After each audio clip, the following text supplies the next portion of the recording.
Breaking news गोजोननि नोगोर क'क्राझाराव 24 आगस्ट खालारखालि जानो गोनां 132 दुरान्ड काप 2023 नि क्वार्टार फाइनाल मेचआ क'क्राझारनि साइ स्टेडियामाव खुंफुंनाय जानाय नंला। अखा हानायनि जाहोनाव साइ स्टेडियाम क'क्राझारनि गेलेग्रा फोथारा गेलेजाथावै जानायनि जाहोनाव दुरान्ड कापनि क्वार्टार फाइनाल मेचखौ खुंफुंनाय जानाय नंला। क्वार्टार फाइनालनि गासैबो मेचफोरखौ गुवाहाटी आरो कलकातायावनो खुंफुंनाय जागोन।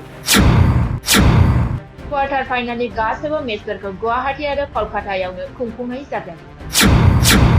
बिटिआर सरकारा गोबां सम आरो रां बाहायनानै रिनोभेट खालामनायनि उनावबो दिनै एसे अखा हानायनि जाहोनाव बोरै गाज्रि जाखो? बिटिआर सरकारा बेनि सायाव मा राहा लागोन समासो फोरमायगोन। निउज डेस्क डिजिटेल बड' निउज।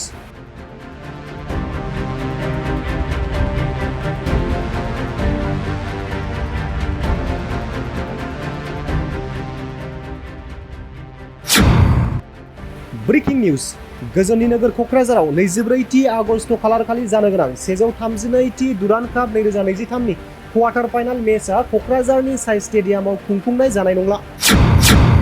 अखा हानायनि जाहोनाव साइ स्टेडियाम क'क्राझारनि गेलेग्रा फोथारा गेलेजाथावै जानायनि जाहोनाव दुरान्ड कापनि क्वार्टार फाइनाल मेचखौ खुंफुंनाय जानाय नंला। क्वार्टार फाइनालनि गासैबो मेचफोरखौ गुवाहाटी आरो कलकातायावनो खुंफुंनाय जागोन। क्वार्टार फाइनालनि गासैबो मेचफोरखौ गुवाहाटी आरो कलकातायावनो खुंफुंनाय जागोन। बिटिआर सरकारा गोबां सम आरो रां बाहायनानै रिनोभेट खालामनायनि उनावबो दिनै एसे अखा हानायनि जाहोनाव बोरै गाज्रि जाखो? बिटिआर सरकारा बेनि सायाव मा राहा लागोन समासो फोरमायगोन। निउज डेस्क डिजिटेल बड' निउज।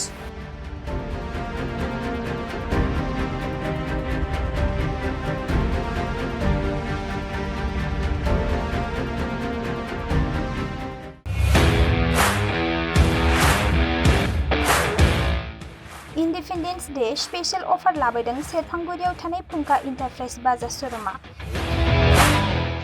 बाजाज बाइक सालायनो मोजां मोनग्रा सुबुंफोरनि थाखाय गाहाम खौरां। क'क्राझार जिल्लानि सेरफांगुरियाव थानाय फुंखा इन्टारप्राइज बाजाज श'रुमा होगासिनो दं 31 आगस्तसिम इन्डिपेन्डेन्स डे स्पेशल अफारनि एक्सेन्ज।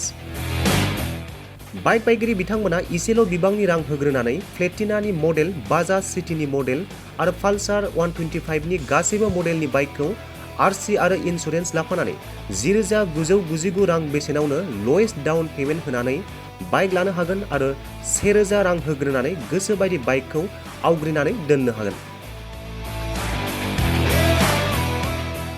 सेरफांगुरि फुंखा इन्टारप्राइज बाजाज श'रुमजों लोगोसे सराइबिल फुंखा इन्टारप्राइज बाजाज श'रुमावबो बाइक बायगिरि बिथांमोना खुंफुंजानाय इन्डिपेन्डेन्स डे स्पेशल अफार लोगोसे एक्सेन्जआव फैनानै नोंथांमोननि बाजाजनि बाइकखौ लांफैनो हागोन। सेरफांगुरि फुंखा इन्टारप्राइज बाजाज श'रुमा नोंथांमोननो लोगोसे मोजां अफारबो लाबोदों। बेफोरनो जाबाय 5 लिटार पेट्रल फ्रि, गंसे हेलमेट फ्रि, केस होनानै बाइक बायगिरिफोरनो 1,000 रां केशबेक हरफिननाय जागोन। आबुङै मिथिबावनो थाखाय 9395 303 476 9101 547892 जानबुं नम्बराव खौरां लाहरनो हागोन।